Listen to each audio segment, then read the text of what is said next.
इस वीडियो को देखने वाले लगभग सभी ट्रेडर्स इन कैंडलस्टिक पैटर्न के बारे में जानते हैं और उनका इस्तेमाल करके ट्रेड में एंट्री भी करते हैं, लेकिन ज़्यादातर समय उनकी एंट्रीज फेल हो जाती है। जैसे कि इस चार्ट में मार्केट एक रेंज में ट्रेड करने के बाद उस रेंज को नीचे ब्रेक करता है, जहां चार्ट पर बेरिश एनगल्फिंग पैटर्न को देखकर आप जैसे ही शॉर्ट ट्रेड में एंट्री करते हैं, मार्केट तेजी से रिवर्स हो जाता है और आप यहां ट्रैप हो जाते हैं। इसी तरह से आप रोज चार्ट पर कैंडलस्टिक पैटर्न को देखकर ट्रेड एंट्रीज तो करते हैं, लेकिन ज्यादातर समय प्रॉफिट बनाने में फेल हो जाते हैं। इसलिए आज के वीडियो में हम चार्ट पर कैंडलस्टिक पैटर्न को आइडेंटिफाई करके सही जगह कैसे ट्रेड लेना है, इसके कुछ टेक्निक्स के बारे में सीखने वाले हैं। चार्ट पर बन रही हर एक कैंडल आपको मुख्य रूप से 4 महत्वपूर्ण मूल्य बताती है, जिसमें कैंडल किस लेवल पर ओपन होने के बाद उस कैंडल ने कौन सा हाई या फिर लो लगाया है और सबसे आखिरी में उस कैंडल ने कहां पर क्लोजिंग की है। इन्हीं वैल्यूज के ऊपर कैंडल्स की साइज और उसकी मूवमेंट डिपेंड होती है। कैंडल की ओपनिंग और क्लोजिंग प्राइस में जितना ज्यादा अंतर होगा, कैंडल की साइज उतनी ही बड़ी या फिर छोटी होती है। अगर कैंडल ओपनिंग प्राइस से ऊपर जाकर क्लोज होती है तो इसका मतलब यहां बायर्स कंट्रोल में है, और अगर कैंडल की क्लोजिंग उसके ओपनिंग प्राइस के नीचे जाकर होती है तो यहां इस टाइम पीरियड में सेलर्स डोमिनेट कर रहे हैं। जैसे कि यहां इस 5 मिनट के बुलिश कैंडल ने अपने ओपनिंग प्राइस के ऊपर जाकर क्लोजिंग की है। इसका मतलब यहां बायर्स इन 5 मिनट के टाइम फ्रेम में अपना कंट्रोल बनाने में कामयाब हुए हैं। नेक्स्ट कैंडल भी नीचे ओपन होने के बाद फिर से ऊपर क्लोज होती है, लेकिन अगली कैंडल हायर लेवल पर ओपन होकर सीधे नीचे जाकर क्लोज हो जाती है। इसका मतलब यहां पहले 10 मिनट तक बायर्स का मार्केट पर कंट्रोल था, लेकिन अगले 5 मिनट में सेलर्स ने बायर्स को आउट परफॉर्म कर दिया है। तो क्या यहां सेलर पूरी तरह से बायर्स पर हावी हो चुके हैं? अगर आप सिर्फ आखिरी के 5 मिनट के कैंडल की बात करेंगे तो यहां सेलर्स बायर्स पर हावी है। अब आप में से बहुत से ट्रेडर कहेंगे, तो क्या अब हमें यहां शॉर्ट ट्रेड में एंट्री करनी चाहिए? इसका आंसर है नहीं, आपको यहां शॉर्ट ट्रेड में एंट्री नहीं करनी है, क्योंकि अगर आप इन तीनों कैंडल्स को मिलाकर एक 15 मिनट टाइम फ्रेम की कैंडल बनाकर देखेंगे तो यहां जिस प्राइस लेवल पर इस कैंडल की ओपनिंग हुई थी, कैंडल की क्लोजिंग लगभग उसी लेवल के पास हो गई है। इसका मतलब यहां ना तो बायर्स का कंट्रोल है और ना ही सेलर्स का, क्योंकि प्राइस जिस जगह पर ओपन हुई थी वहीं पर आकर क्लोज हो गई है।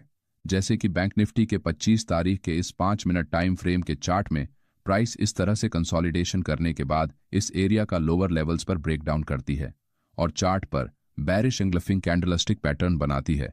अब अगर इन लास्ट 2 कैंडल्स को आप देखेंगे तो यहां मार्केट में सेलर्स अपना कंट्रोल बनाने में कामयाब हो चुके हैं, जिसे देखकर बहुत से ट्रेडर यहां शॉर्ट ट्रेड में एंट्री करते हैं, जो कि मेरे हिसाब से एकदम गलत एंट्री सेटअप है, क्योंकि जब प्राइस पहली बार अपने पिछले सपोर्ट एरिया को ब्रेक करके लगभग इस लेवल तक नीचे आने के बाद रिवर्स हो जाती है तो ये एक फ्रेश स्विंग लो बन जाता है।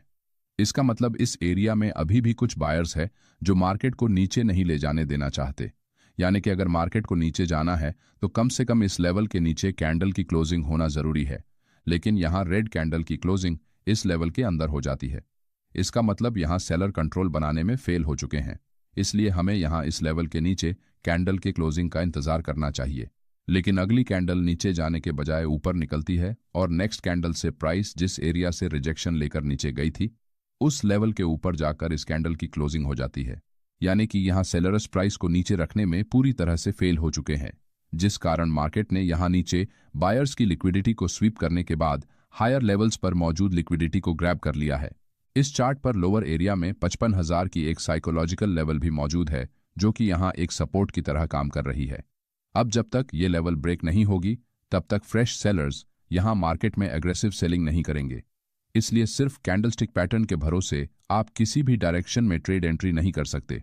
अगर आप ऐसा करेंगे तो आप ट्रेड में प्रॉफिट बनाने के बजाय लॉस ही करेंगे। पर आपको बुलिश और बेयरिश ट्रेंड में मुख्य रूप से ये 3 कैंडल्स ज्यादातर समय नजर आती है, जिसमें से इस कैंडल को हम बिग बुलिश या फिर बिग बेयरिश मोमेंटम कैंडल कहते हैं, जहां बायर्स और सेलर्स मार्केट में एक तरफा डोमिनेंस बनाते हैं।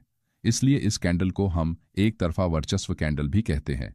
जब भी मार्केट में हाई वॉलेटिलिटी के कारण स्ट्रॉन्ग मोमेंटम बनता है, उस समय इस तरह की कैंडल्स चार्ट पर बनती है, लेकिन ज्यादातर समय ये कैंडल्स रिटेल ट्रेडर्स को ट्रैप करने का काम करती है। जैसे कि इस 3 तारीख के निफ्टी 50 के चार्ट में लगभग 9:50 पर एक बिग बुलिश मोमेंटम कैंडल बनती है। अब क्योंकि ये कैंडल प्राइस के एक जगह पर कंसोलिडेशन करने के बाद बनी है, इसलिए बहुत से रिटेल ट्रेडर इसे एक रेंज ब्रेकआउट कैंडल मानकर यहाँ ब्रेकआउट पर लॉन्ग ट्रेड में एंट्री करते हैं, लेकिन कुछ ही समय में प्राइस नीचे जाते हुए इनका स्टॉप लॉस हिट कर देती है, जिससे वो अपने पहले ट्रेड में लॉस कर देते हैं। प्राइस कुछ देर तक नीचे जाने के बाद एकदम से पहले की तरह फिर से एक बड़ी मोमेंटम कैंडल चार्ट पर बनाती है, जिससे प्राइस अब की बार जरूर रिवर्स होकर ऊपर जाएगी ये सोचकर फिर से आप दूसरी बार ट्रेड एंट्री कर लेते हैं। लेकिन इस बार भी मार्केट नीचे जाकर आपका स्टॉप लॉस खा जाता है, जिससे आप फ्रस्ट्रेट हो जाते हैं। अब क्योंकि आप यहां ऑलरेडी 2 बार अपना स्टॉप लॉस हिट करवा चुके हैं, इसलिए आप इस रेंज का जब तक ब्रेकआउट नहीं होता तब तक ट्रेड एंट्री न करने का मन बनाकर ब्रेकआउट का वेट करते हैं। कुछ देर बाद मार्केट आपकी एनालिसिस के अनुसार इस रेंज को ब्रेक करने के लिए वही बिग बुलिश मोमेंटम कैंडल बनाता है, और जैसे ही आप यहां लॉन्ग ट्रेड में एंट्री करते हैं, प्राइस तेजी से नीचे चली जाती है। अब सिर्फ इस एक कैंडल की वजह से आप एक ही दिन में 3 बार ट्रैप हो चुके हैं। बिग इंस्टीट्यूशनल ट्रेडर मार्केट में पैनिक क्रिएट करके रिटेल ट्रेडर के मन में फोमो बनाने के लिए इन कैंडल्स का इस्तेमाल करके उन्हें इमोशनली ब्लैकमेल करते हैं, जिससे वो ना चाहते हुए भी इन कैंडल्स को देखकर ट्रेड एंट्रीज करते हैं, जिससे चार्ट पर लिक्विडिटी जनरेट होने के कारण बिग इंस्टीट्यूशनल ट्रेडर को अपने ऑर्डर्स लगाने में आसानी होती है। इसलिए जब भी आपको चार्ट पर नॉर्मल कैंडल्स से बहुत बड़े आकार की कैंडल्स बनते हुए नजर आए, तो हो सके तो आपको इनसे दूर ही रहना है। ये कैंडल्स 10 में से सिर्फ एक बार आपको प्रॉफिट बनाकर देती है, और अगर आपको मेरी बात पर विश्वास नहीं है तो आप खुद चार्ट ओपन करके इसे क्रॉस चेक कर सकते हैं। चलिए अब अगली कैंडल को समझते हैं। इस कैंडल को रिवर्सल कैंडल कहते हैं, जिसे बहुत से लोग हैमर कैंडल या फिर इनवर्ट हैमर कैंडल के नाम से भी जानते हैं। इस कैंडल में कैंडल बॉडी के मुकाबले कैंडल की विक बहुत ज्यादा बड़ी होती है, जो कि प्राइस के रिजेक्शन को रिफ्लेक्ट करती है। जैसे कि ये निफ्टी 50 का 9 तारीख का 5 मिनट टाइम फ्रेम का चार्ट है, जिसमें प्राइस हायर लेवल से रिजेक्शन लेकर लगभग 25,000 की साइकोलॉजिकल एरिया के पास आते समय चार्ट पर इस तरह से लॉन्ग लोअर विक बनाकर रिजेक्शन कैंडल्स बनाती है। अब इस तरह की कैंडल में प्राइस एक लेवल पर ओपन होने के बाद उस ओपनिंग लेवल से नीचे जाती है, लेकिन लोअर लेवल से रिजेक्शन फेस करने के कारण फिर से अपने ओपनिंग प्राइस के आसपास आकर क्लोज हो जाती है। इसका मतलब यहां सेलर्स ने सबसे पहले प्राइस को नीचे पुश किया, मगर लोअर लेवल्स पर क्लोज करने में वो फेल हो गए। यानी कि यहां बायर्स मार्केट में एंट्री कर चुके हैं और वो प्राइस को ऊपर ले जाने में इंटरेस्टेड है। अब यहां चार्ट पर लगभग 3 बार बायर्स ने प्राइस को लोअर लेवल से ऊपर पुश करने की कोशिश की है। साथ ही यहां नीचे आते समय कैंडल्स की साइज छोटी होती जा रही है। इसका मतलब यहां सेलर धीरे धीरे अपना कंट्रोल खो रहे हैं। अब अगर प्राइस अपने लास्ट रेड कैंडल के ऊपर क्लोज होती है तो हम यहां रिवर्सल ट्रेड प्लान कर सकते हैं। कुछ ही देर बाद प्राइस इस रेड कैंडल के ऊपर क्लोज होती है, जिससे हम यहां एंट्री बना सकते हैं। अब क्योंकि यहां बायर्स ने सेलर्स को आउट परफॉर्म कर दिया है, इसलिए प्राइस तेजी से ऊपर निकल जाती है। बेरिश रिवर्सल में इसका एकदम उल्टा होता है, जिसमें हायर लेवल से रिजेक्शन लेकर प्राइस नीचे आती है। जब मार्केट किसी की लेवल के पास आकर इस तरह से सपोर्ट एरिया में लोअर साइड में और रेजिस्टेंस एरिया में हायर साइड में लॉन्ग विक कैंडल्स चार्ट पर बनाता है, तो इसका मतलब यहां रिवर्सल आने के चांसेस सबसे ज्यादा है। लेकिन जब तक प्राइस अपने रेंज को ब्रेक नहीं करती, तब तक आपको रिवर्सल ट्रेड में एंट्री नहीं करनी है। और साथ ही एंट्री करने के बाद जब तक कोई कैंडल इन रिजेक्शन एरिया के बाहर क्लोज नहीं होती, तब तक आपको अपने ट्रेड में बने रहना है, क्योंकि ये एरिया आपके लिए एक सपोर्ट की तरह काम करके आपके स्टॉप लॉस को प्रोटेक्ट करता है। इसलिए आपको अपने स्टॉप लॉस को स्ट्रिक्टली होल्ड करके रखना है। चलिए अब हमारे तीसरे कैंडल स्टिक पैटर्न को समझते हैं। इस तरह की कैंडल्स को इंडिसीजन कैंडल्स कहा जाता है। ये कैंडल मार्केट में चार्ट पर तब बनती है जब बायर्स और सेलर्स दोनों मार्केट की डायरेक्शन को लेकर क्लियर नहीं होते या फिर कंफ्यूजन में होते हैं। इस कैंडल में प्राइस जिस लेवल पर ओपन होती है, लगभग उसी लेवल के पास आकर क्लोज हो जाती है, जिससे कैंडल की दोनों तरफ लॉन्ग विक्स बनती है और प्राइस का मूवमेंट ना के बराबर होता है। इसका मतलब यहां ना तो सेलर कंट्रोल में है और ना ही बायर्स। दोनों मार्केट की डायरेक्शन को लेकर कंफ्यूजन में रहने के कारण ये कैंडल्स चार्ट पर बनती है। जब भी मार्केट में एक स्ट्रॉन्ग बुलिश या फिर बेरिश मूव का एंड होने वाला होता है, तो उस समय वॉलेटिलिटी में कमी आने के कारण प्राइस का मोमेंटम कम होता है, जिस वजह से मार्केट एक ही एरिया में कंसोलिडेट करने लगता है, जिससे चार्ट पर कंसोलिडेशन फेज में ये कैंडल्स बहुत बड़ी संख्या में बनती है।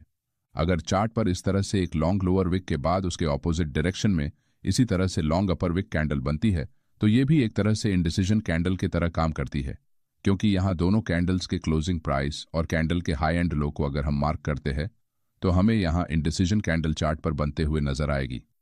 इसका मतलब यहाँ सबसे पहले बायर्स मार्केट को ऊपर पुश करते हैं, जिससे ये कैंडल बनती है, और हायर लेवल से सेलर्स फिर से प्राइस को नीचे लाकर अपने ओपनिंग प्राइस के आसपास क्लोज कर देते हैं, जिससे चार्ट पर यह दूसरी कैंडल बनी है।